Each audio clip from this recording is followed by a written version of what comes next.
Hello दोस्तों, अमीर बनने के बारे में 6 पॉइंट्स पर बात करते हैं। साथ ही अगर आप शेयर मार्केट में पैसा इन्वेस्ट करना चाहते हैं और अभी तक आपके पास डीमैट अकाउंट नहीं है या बहुत ज्यादा ब्रोकरेज से परेशान हैं, तो देश की सबसे अच्छी, बड़ी और भरोसेमंद ब्रोकरेज फर्म ज़ेरोधा अपस्टॉक्स और एंजल ब्रोकिंग का लिंक इस वीडियो के डिस्क्रिप्शन में है। आज ही अपना डीमैट अकाउंट ओपन करें, जहाँ पर आपका ब्रोकरेज कुछ भी नहीं लगेगा और ब्रोकरेज लगेगा भी तो केवल इंट्राडे ट्रेड में, वो भी मैक्सिमम 20 रुपए। इतनी चीपेस्ट ब्रोकरेज रेट और सेफ्टी कहीं नहीं मिलेगी। तो चलिए शुरू करते हैं। तो लॉ नंबर 3, खुद को सबसे पहले सैलरी दें। आप कोई भी काम करते हैं उससे आपकी इनकम होती है।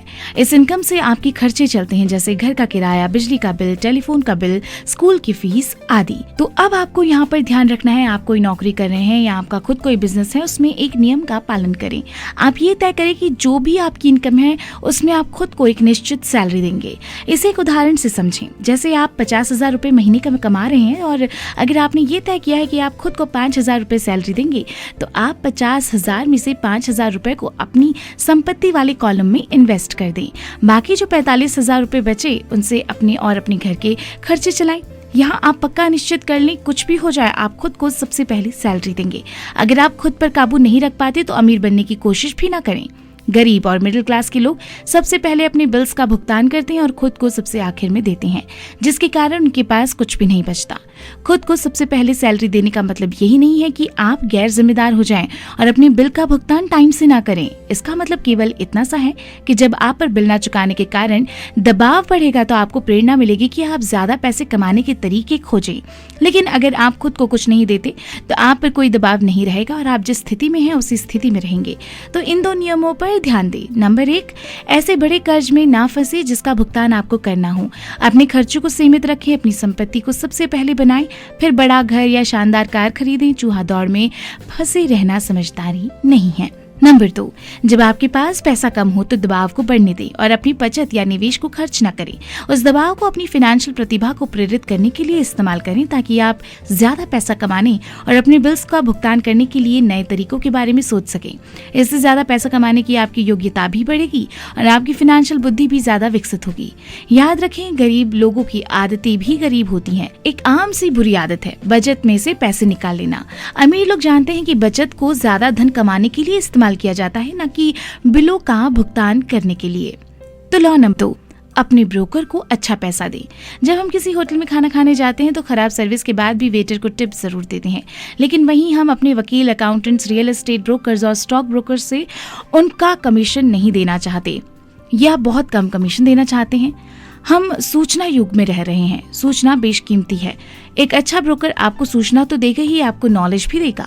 आप अपने ब्रोकर को जितना पैसा देते हैं वो आपके द्वारा उसकी सूचना से कमाए गए पैसा का बहुत छोटा हिस्सा होती है। जब आपके रियल एस्टेट ब्रोकर या स्टॉक ब्रोकर बहुत पैसा कमाते हैं तो आपको खुश होना चाहिए कि इसका मतलब ये है कि आपने भी बहुत पैसा कमाया है। अमीर बनने के लिए लोगों का मैनेजमेंट करना भी बहुत इंपॉर्टेंट क्वालिटी है। किसी तकनीकी क्षेत्र में अपने से ज्यादा क्वालिफाइड और ज्यादा स्मार्ट लोगों को मैनेज करना और उन्हें अच्छे पैसे देना भी फाइनेंशियल बुद्धि का ही कमाल है, और ये फाइनेंशियल समझदारी आप में भी होनी चाहिए। इसलिए कंपनियों में बोर्ड ऑफ डायरेक्टर्स होता है, आपके पास भी होना चाहिए। नंबर 3, हमेशा ध्यान रखें इन्वेस्ट किया पैसा कितने समय में वापस मिल जाएगा। किसी भी इन्वेस्टमेंट में ये ध्यान रखें कि आपको अपना मूलधन कितने समय में वापस मिल जाएगा। साथ ही इन्वेस्ट के साथ आपको फ्री में क्या मिल रहा है। जैसे मेरे एक अंकल ने एक घर खरीदा, उन्होंने उस घर के आगे खाली जमीन में दुकानें बना दी और दुकानों को बेच दिया, जिससे उनके द्वारा घर खरीदने में किया गया इन्वेस्टमेंट उन्हें वापस मिल गया और घर को उन्होंने किराए पर लगा दिया। अब उनके पास मुफ्त में संपत्ति आ गई है जो उन्हें पूरी जिंदगी पैसा बनाकर देगी।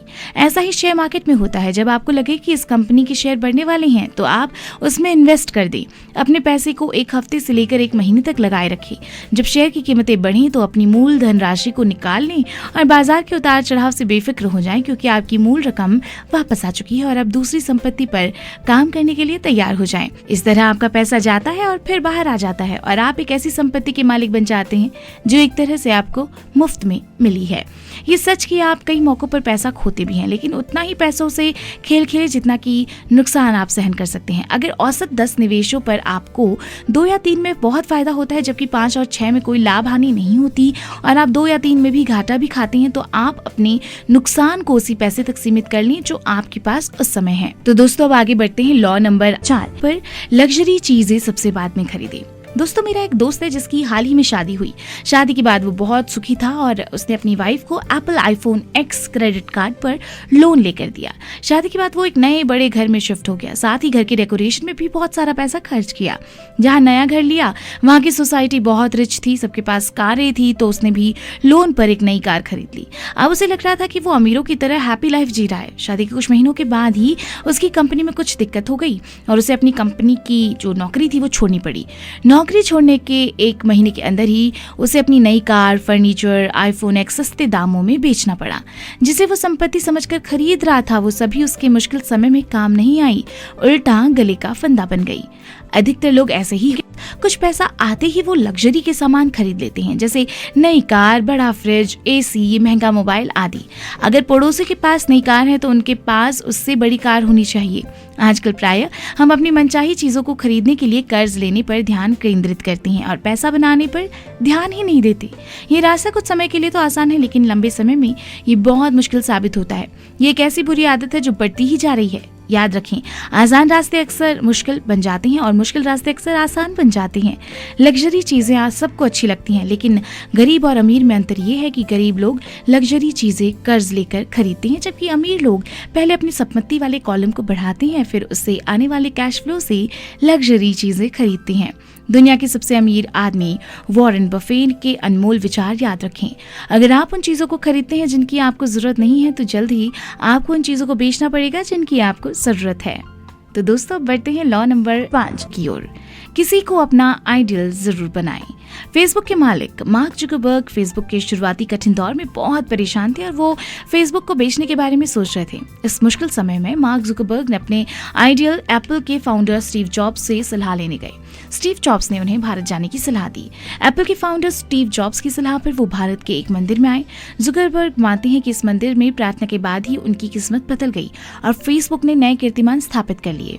हर महान काम करने वाले इंसान का कोई ना कोई आइडियल जरूर होता है जो उसका मार्गदर्शन करता है।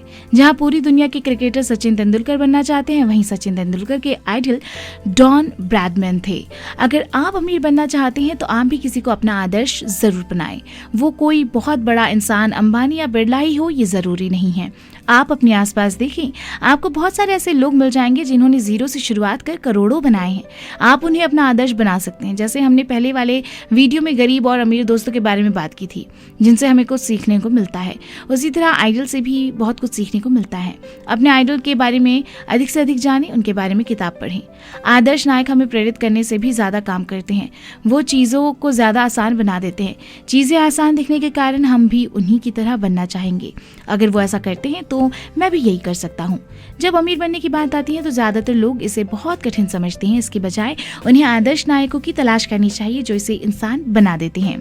तो लॉ नंबर 6, कुछ पाना है तो पहले देना सीखें।